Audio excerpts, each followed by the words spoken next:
மகாராஷ்டிராவில் நடைபெற்ற உள்ளாட்சி தேர்தலில் பெரும்பாலான இடங்களை கைப்பற்றி பாஜக கூட்டணி வெற்றி வாகை சூடியுள்ளது. குறிப்பாக மும்பை உள்ளிட்ட பல நகராட்சிகளில் பாஜக கூட்டணி வென்று வரலாறு படைத்து உள்ளது. மகாராஷ்டிராவின் மும்பை உட்பட 29 மாநகராட்சிகளுக்கு வியாழக்கிழமை உள்ளாட்சி தேர்தல் நடைபெற்றது. மும்பை மாநகராட்சி தேர்தலில் போட்டி மிக கடுமையாக இருந்தது.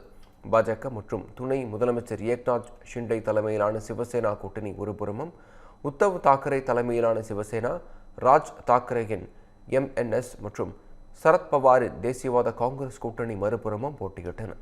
தேர்தலில் பதிவான வாக்குகள் எண்ணும் பணிகள் விறுவிறுப்பாக நடைபெற்றன. மாநகராட்சி தேர்தல் முடிவில் பாஜக தலைமையிலான மகாயுதி கூட்டணி மும்பையை கைப்பற்றியது. மொத்தமுள்ள 227 வார்டுகளில் பாஜக தலைமையிலான கூட்டணி பெரும்பான்மைக்கு தேவையான 114 இடங்களை கடந்து மொத்தமாக 118 இடங்களில் வெற்றி பெற்றது. இதன் மூலம் மும்பை மாநகராட்சியில் 30 ஆண்டுகளாக நீடித்த தாக்கரே குடும்பத்தினரின் ஆதிக்கம் முடிவுக்கு வந்தது. இதையடுத்து பாஜகவினர் கொண்டாட்டத்தில் ஈடுபட்டனர்.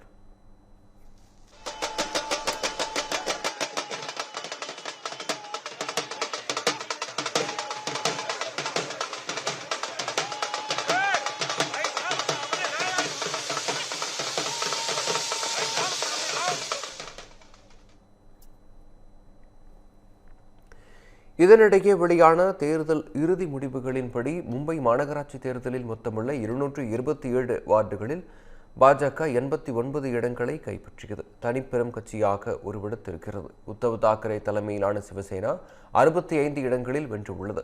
அதேபோல ஏக்நாத் ஷிண்டே தலைமையிலான சிவசேனா கட்சி 29 இடங்களில் வெற்றி பெற்று பாஜக கூட்டணிக்கு வலு சேர்த்தது.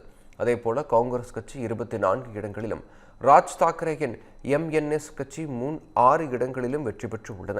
தேசியவாத காங்கிரஸ், AIMIM, சமாஜ்வாதி உள்ளிட்ட மற்ற கட்சிகள் மொத்தமாக 14 இடங்களில் வென்றுள்ளது.